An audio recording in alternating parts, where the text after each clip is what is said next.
all I have to say about what I'm playing. I had a very big feature planned about the worst bosses.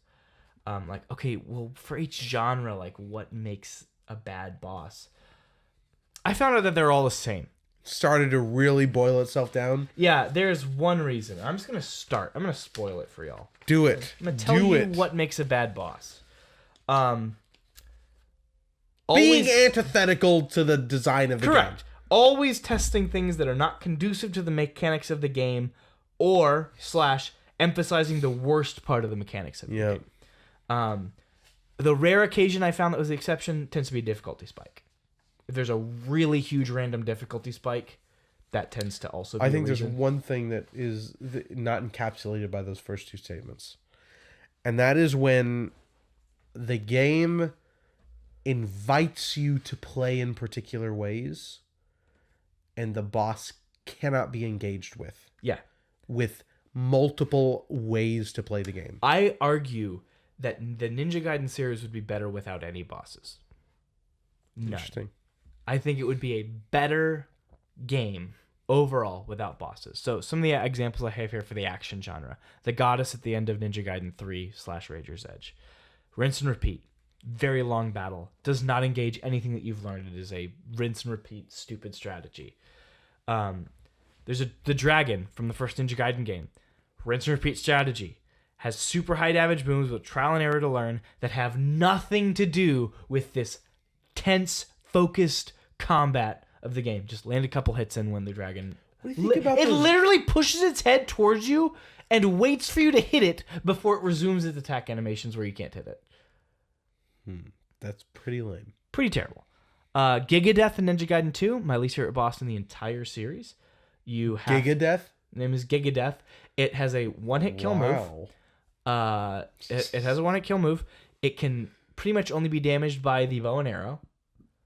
And so you're just running away, charging your arrow and shooting it, running away, charging your arrow, shooting it, running away, charging your arrow, shooting it. Now, Ryu uses a huge bow and arrow, Yeah, it's right? massive. It's like the size of him. It's huge. That's cool. It's awesome. But the bow is not the strongest part of the game. The tense gang fight enemies. Yeah. Like, and where you're basically almost always dead all the time. And having to pull out, really fast on the fly, knowing your moveset in and out to make the best decision for that given moment. It's awesome. It's so good. Don't put this giant worm boss that can insta-kill me in one hit in my stupid video game. You know who did action bows really well? Hades. That's my favorite weapon in the game. Dude, really? I think so, yeah.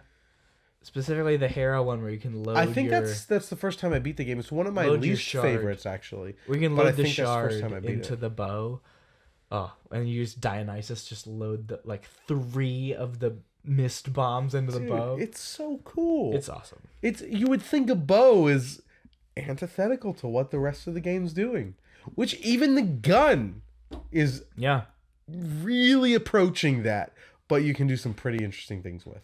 It seems like I have a couple more Devil May Cry bosses on here for the worst bosses. Arkham, Dante from Devil May Cry 4, Agnes in Devil May Cry 4. They're all just it seems like what they do is either give them a massive health pool where they run away for a while, or they can just randomly block you when you're doing too much damage to them. Let me do too much damage to them. Like, let me use my combos that I've been mastering throughout this game on the boss, and then have them respond in an interesting way that challenges me to maybe switch up my combos, or I don't know, something like that. Be a good game designer. Sorry, I love you, Devil May Cry 4. Action RPGs. Kingdom Hearts 2. Demix. The guy with the water notes. Remember this?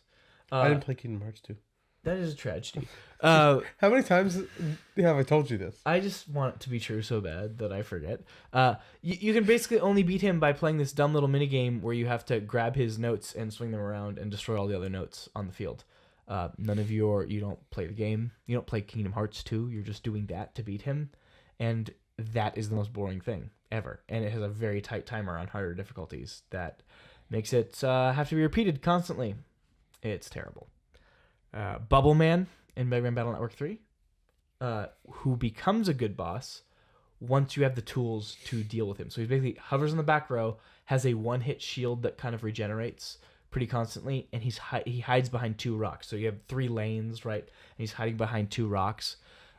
Later in the game, you can build a deck that can stomp him. At that point in the game where you first fight him, though, it becomes this kind of crapshoot where you're just having to build a really crappy deck that can just figure him out. It's early enough in the game you don't have the wide tool set you need to really just obliterate him. You know, one of the things that turned me off to that game pretty significantly, first of all, is you and your brother. You're jackasses. You were calling me very mean names. We were. Because I couldn't progress. However, it's not an easy game. I had engaged with systems in the game where you can trade up. You can like pump a bunch of things that you're not using into a machine the first time I played it too. to get better things. Cool. I wasn't using these. I had 2 decks that, you know, one of them was refined, one of them was just for some additional utility. And what, you can have 3 decks? Is that right? 2. Okay. 2 into set 1. I get to, I don't know, Chessman? Kingman. What's a Kingman? Kingman's so hard. Yeah, he requires He requires you to have all of the cards I threw away. Yeah.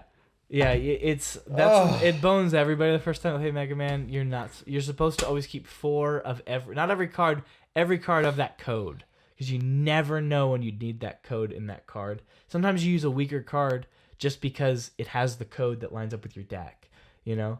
And yeah, just having those ready. I should have warned you. It's the lesson every first-time player of Mega Man Battle Network has to learn. Yes. At least 4 of every chip of every code. But that's okay. 4 of every chip of that's every what code. I do. Some people just keep 2 or 1. I like to do that just until I have a pretty set deck near the latter half of the game. It's good though. I love that game. When is the April remaster coming out? April. I already pre-ordered it. Did you pre-order me one? I pre-ordered a Switch one and a PS4 one. You can afford your own. You're a big boy. You're right. Nick is the one I'm probably have to buy it for. Poison Ivy, Batman Arkham Asylum.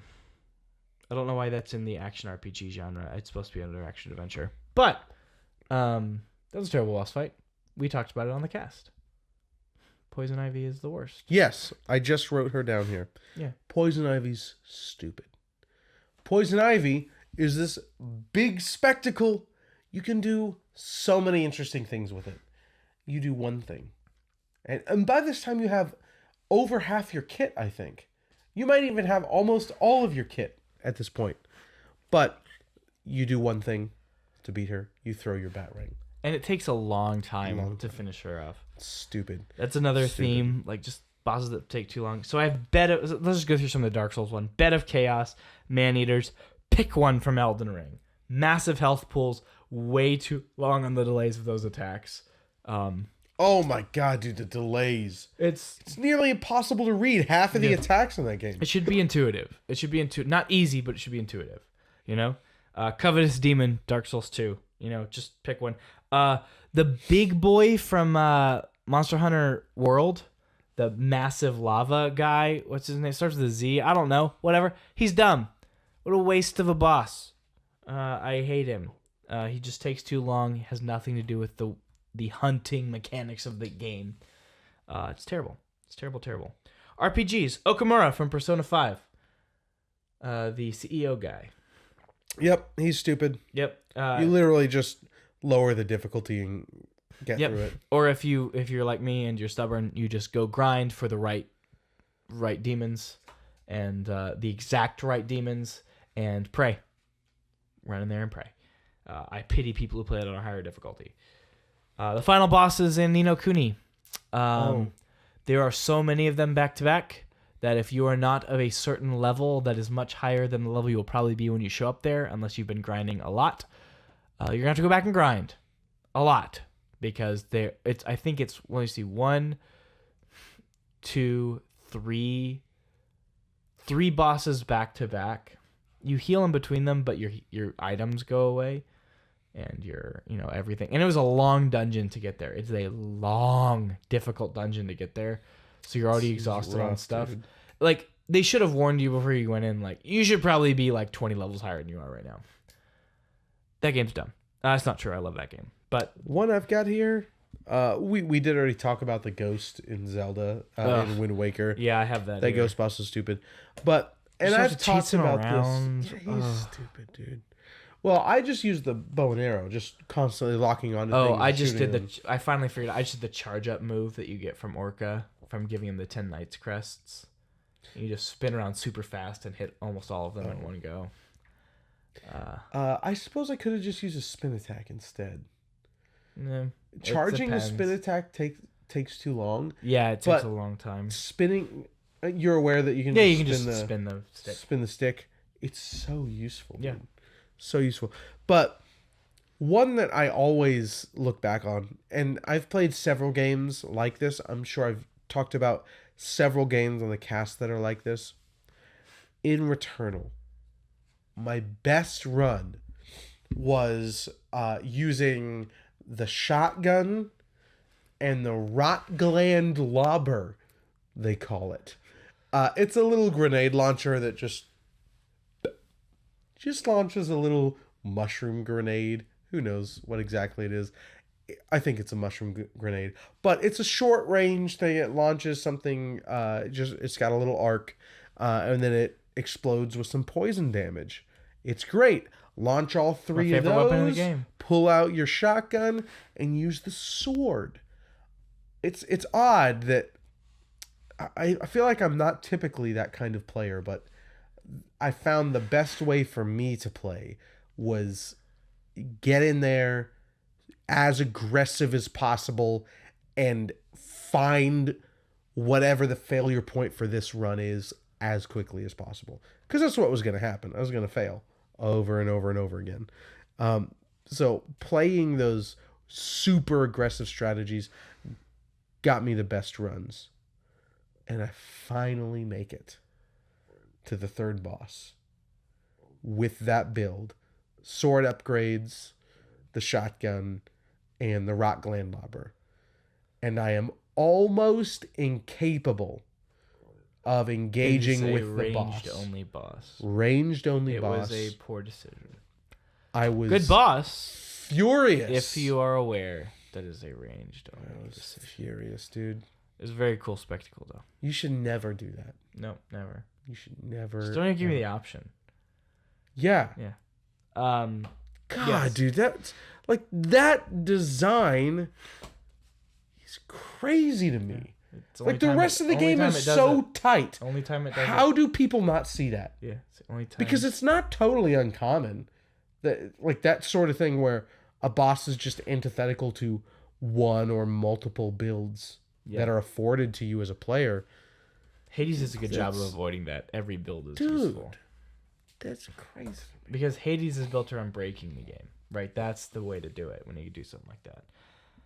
So I have here for action adventure, the imprisoned from Skyward Sword 3 times. Really? You fight him 3 times, and you just. Is that the pirate guy? No, he's the big monster, and you have to like. Oh yeah. Hit his toes, and it's so repetitive. His toes. It's just so dumb, and it gets more and more annoying to fight him, and the placement becomes important. The final Colossus in Shadow of the Colossus. Yes, dude, that's rough. It's just a slog.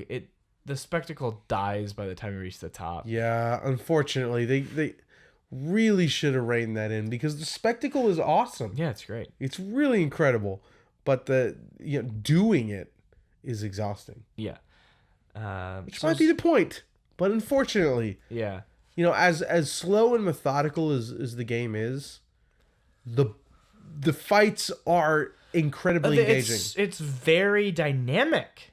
Yeah, usually. And then you get here, and I think they just swung a little too far. Yeah. Unfortunately. Survival horror, Krauser from Resident Evil 4. He's way too aggressive for those controls.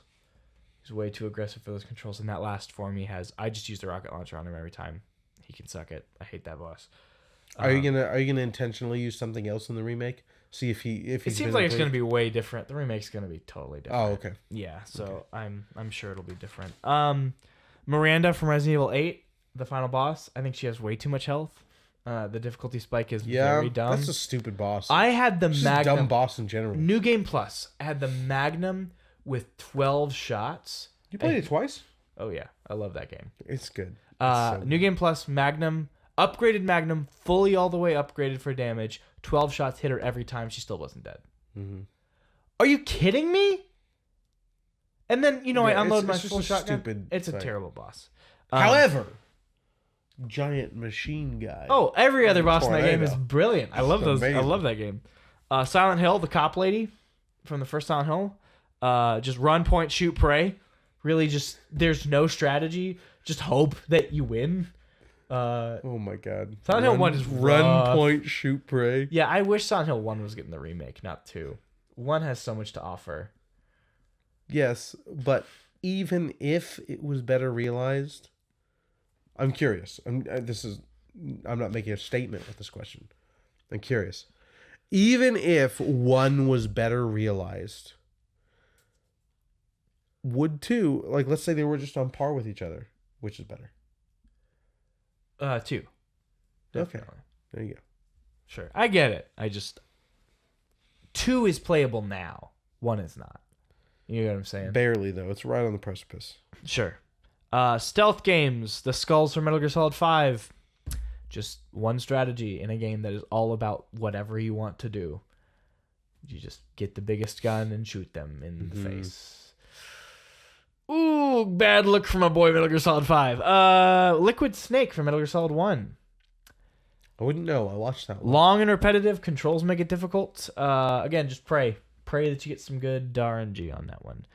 Metroidvania. Ravenbeak from Metroid Dread.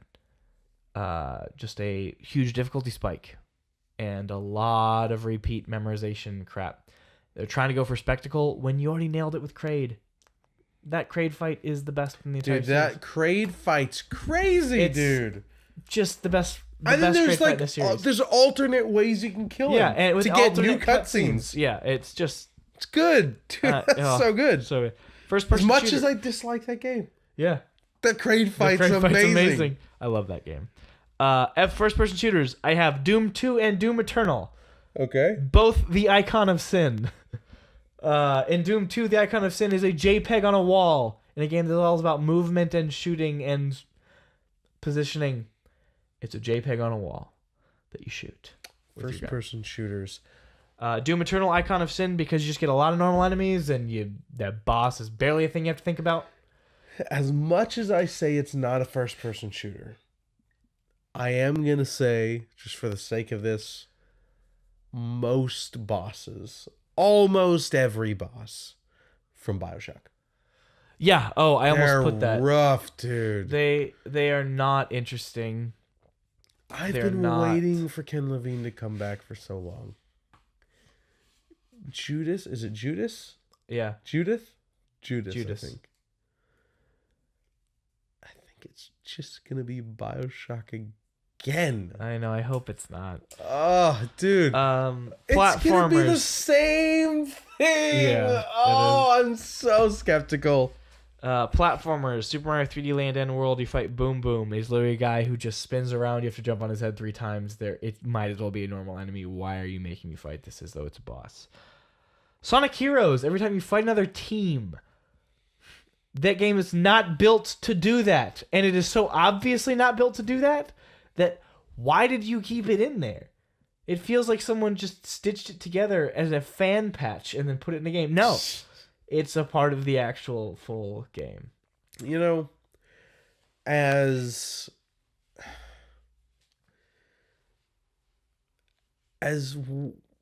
amazing as Mario 64 is, the Bomb King is just so unengaging. Okay, but keep in mind, this was the first 3D platformer fight almost ever. Yeah, They're kind of teaching you what to do. I suppose. Engage in the 3D space, you know? You can beat him in less than 30 seconds. I get it. I like him. I think he's a good boss. All unwinnable boss fights. Name me an exception. I know there could be one.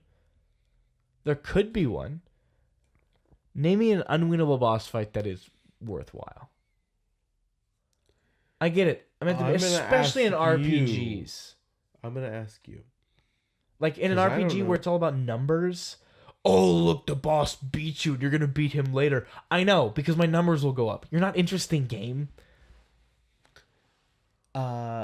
Is the boss that sort of, I think it's the first boss in Sekiro interesting? Yes, because you can beat him. Oh, you can? Yep. If you're good enough at the game, you can beat him. Wow. Are you able to? I almost beat him my second run. Yeah, I was really close. If you know the game, if you know Genichiro, you can beat him. It will still result in the story progressing, but it will be a little different. Like you will have successfully beaten him there. So that's cool. Do you get to keep your arm, but you just add mechanics to it anyway? You lose your arm. I forget what is different. There's something different, though, that happens. But yeah, he's a beatable boss. And in fact, that's the way it should be. If you want an unbeatable boss, make them nearly unbeatable. But then let those guys who are just masochists win. Let them win. Yeah. It's, that's the way to do it. Gotta be the way. Yeah, I don't know. That's all I have. I was hoping this would be more engaging, but it's really very simple. Yeah. Don't make a boss unless it is challenging something particular in the kind of game that you're making. It's very simple. I agree. I think God of War is one of the big reasons we have had a negative impact in this. And not because the God of War did it bad, but God of War made spectacle such a big deal. And sometimes I think we just want that spectacle, that pace breaker of a boss. We don't always need that. Yeah, you didn't mention... Did you mention any God of War bosses here? No, I went through them. I think God of War 1 through 3 have an excellent boss roster. Dude, Hercules in God of War 3? Would you call that a rogues gallery? Or is that only for comics? It's fine to call it a rogues gallery, sure. But I'm done. It's a 3-hour cast. I'm going to go to bed. It is late. I got a late start. I got here pretty late. But folks, that is the Unpatched Gaming Podcast. Welcome to 2023. I hope these first 2.5 weeks of your new year have been swell. I think ours have been. We're gearing up for some new things this year, not just for the cast, but for ourselves. We're very excited for what life has to offer. I hope you have something coming up for yourself as well. Indeed. Folks, thank you for joining us. I hope you join us next week for Nier Automata and hopefully Metal Gear Solid Devil May Cry 5. Devil May Cry 5. You see what you're doing it now? Like they're merging. Yeah. It's becoming your next Metal Gear Solid. Not quite. Not quite, no. Yeah. No. Metal Gear Solid is... I know. I dream about that. Yes. Very moist dreams. Don't forget to share what you love with who you love.